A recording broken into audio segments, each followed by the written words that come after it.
জানিয়ে দেব সর্বশেষ আপডেট বাংলা সংবাদের শুরুতেই শিরোনাম।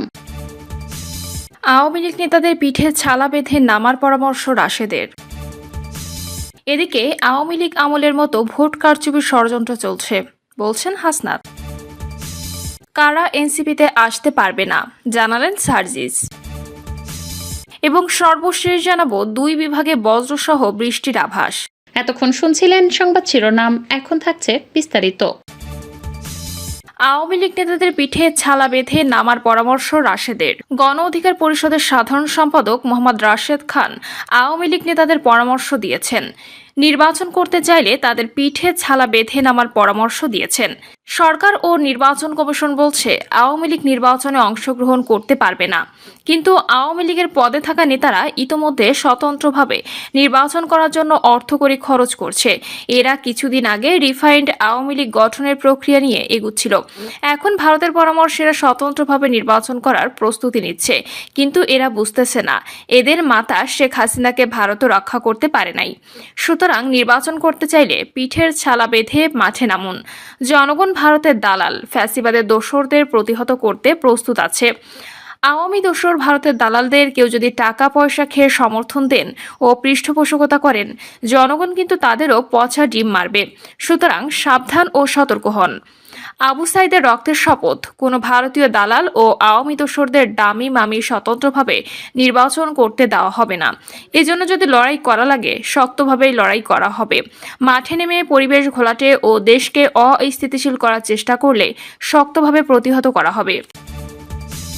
আওয়ামী লীগ আমলের মতো ভোট কারচুপির ষড়যন্ত্র চলছে বলছেন হাসনাত। জাতীয় নাগরিক পার্টির মুখ্য সংগঠক হাসনাত আবদুল্লাহের অভিযোগ, আসন্ন সংসদ নির্বাচনেও আওয়ামী লীগ আমলের মতো কারচুপির ষড়যন্ত্র চলছে।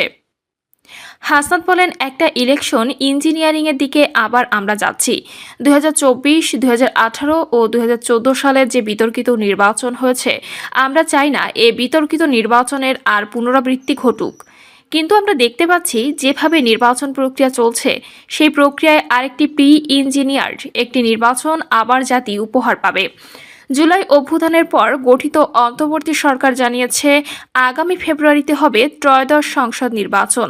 এই অভ্যুত্থানের নেতৃত্ব দেওয়া তরুণেরা রাজনৈতিক দল এনসিপি গঠন করে সেই নির্বাচনে অংশ নেওয়ার প্রস্তুতি নিচ্ছে। তিনি বলেন, এখন সচিবালয়ে বসে ডিসি ভাগাভাগি চলছে বিভিন্ন রাজনৈতিক দলের মধ্যে। যেমন চট্টগ্রামের ডিসি আমি নেব, উত্তরবঙ্গের 2টা ডিসি আমাকে ছাড়তে হবে। যদি রংপুরের ডিসি ছাড়ি তাহলে আমাকে আরেক জায়গার ডিসি ছেড়ে দিতে হবে। এই এনসিপি নেতা বলেন, একটি রাজনৈতিক দল তার নিয়ন্ত্রিত যে ব্যাংকগুলো দখল করেছে, যে ব্যবসা প্রতিষ্ঠানগুলো দখল করেছে, সে ব্যাংক এবং ব্যবসায়িক প্রতিষ্ঠানের কর্মচারীদের পোলিং এজেন্ট হিসেবে নিয়োগ দেওয়ার চেষ্টা চালাচ্ছে। আমরা দেখতে পাচ্ছি একটা রাজনৈতিক দল স্কুল কমিটিগুলো ও এগুলো সভাপতি সাধারণ সম্পাদক পদ দখল করেছে, শিক্ষকদের জিম্মি করেছে। আগামী নির্বাচনের কেন্দ্র দখল করার জন্য তাদের এখনই সশস্ত্র কায়দায় ট্রেনিং দেওয়া হচ্ছে। নির্বাচন কমিশনের সমালোচনা করে হাসনাত বলেন, এই কমিশন একটা স্পাইনলেস কমিশন, অর্থাৎ মেরুদণ্ডহীন কমিশন। নির্বাচন কমিশনকে গণিমতের মাল হিসেবে রাজনৈতিক দলগুলো ভাগাভাগি করে নিয়েছে। রাজনৈতিক দলগুলো উপদেষ্টার কাছে গিয়ে বলে যে এই উপদেষ্টা থাকতে পারবে না, ওই উপদেষ্টা থাকতে পারবেন, এই উপদেষ্টা থাকতে পারবেন না, সেই উপদেষ্টা থাকতে পারবেন। বাংলাদেশের প্রতিটি প্রতিষ্ঠান এই 2টা দল নিজেদের মধ্যে ভাগ করে নিয়ে গিয়েছে। অন্তর্বর্তী সরকারকে হুঁশিয়ার করে হাসনাত আবদুল্লাহ বলেন, আমরা অন্তর্বর্তী সরকারকে বলতে চাই, আপনি যদি এই দর্শকের ভূমিকা পালন করেন, আমরা এখানে আপনাকে এনেছি ন্যায্যতা নিশ্চিত করার জন্য, কিন্তু আপনি রাজনৈতিক দলগুলোর কাছে, কতিপয় দলের কাছে নতজানু হয়ে তাদের ডিসি ভাগাভাগিতে আপনি সহায়তা করছেন। একটা নিরপেক্ষ ও গ্রহণযোগ্য নির্বাচন জাতিকে উপহার দেওয়ার জন্য আমরা সহায়তা করতে প্রস্তুত, কিন্তু সেখানে রাজনৈতিক দলগুলোর ক্ষমতা ভাগাভাগি, প্রশাসন ভাগাভাগি বন্ধ করতে হবে।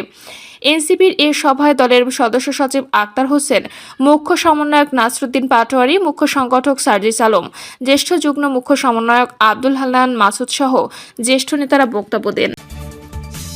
কারা এনসিপিতে আসতে পারবে না জানালেন সার্জিস। জাতীয় নাগরিক পার্টির উত্তরাঞ্চলের মুখ্য সংগঠক সার্জিস আলম বলেছেন, 2024 সালের গণঅভ্যুত্থানের আগে যারা আওয়ামী লীগ ও ছাত্রলীগের সঙ্গে জড়িত ছিলেন তারা এনসিপিতে যোগ দিতে পারবেন না। তবে অন্য যে কোনো দলের ভালো মানুষদের জন্য এনসিপির দরজা সবসময় খোলা। সার্জিস আলম বলেন, অন্য দলের যে কোনো ভালো মানুষদের জন্য এনসিপির দরজা খোলা। যদি এনসিপি জুলাইয়ের আকাঙ্ক্ষাকে ধারণ করে এগিয়ে যেতে পারে তাহলে 2 বছর পর এটি বাংলাদেশের সবচেয়ে গ্রহণযোগ্য দলে পরিণত হবে। তিনি বলেন, যদি কেউ ব্যক্তিগত উদ্দেশ্য পূরণের জন্য এনসিপিতে আসে তাহলে এ দল তাদের জন্য নয়, তাদের আগের জায়গায় ফিরে যেতে হবে। দলটি তার নিজস্ব আদর্শ অনুযায়ী চলবে বলেও জানান তিনি। সার্জিস বলেন, কেউ যেন নিজের উন্নতির জন্য অন্য কাউকে টেনে না ধরে। এনসিপির মধ্যে কখনো কেউ কাউকে টেনে ধরা বা অভিযোগ করার প্রবণতা দেখা যায়। এসব নেতিবাচক আচরণ থেকে বেরিয়ে আসার জন্য সবাইকে আহ্বান জানাচ্ছি। তিনি বলেন, এনসিপি বাংলাদেশে 46 নম্বর রাজনৈতিক দল হতে আসেনি। আমরা হয় জনগণের হয়ে সরাসরি দল হিসেবে সংসদে প্রতিনিধিত্ব করব, না হয় শক্তিশালী বিরোধী দল হব। জাতীয় পার্টির মতো পোষা বিরোধী দল হতেও আমরা আসিনি। আগামীকাল শনিবার থেকে এনসিপি জেলা ও মহানগরের আহ্বায়ক কমিটি ঘোষণা শুরু করবে। আজ থেকে 3 দিনের মধ্যে এনসিপি ঢাকা মহানগর উত্তর ও দক্ষিণের আহ্বায়ক কমিটি ঘোষণা করা সম্ভব হবে। সার্জিস আরও বলেন, 15 নভেম্বরের মধ্যে দেশের প্রতিটি জেলা ও মহানগরের আহ্বায়ক কমিটি গঠন করতে হবে।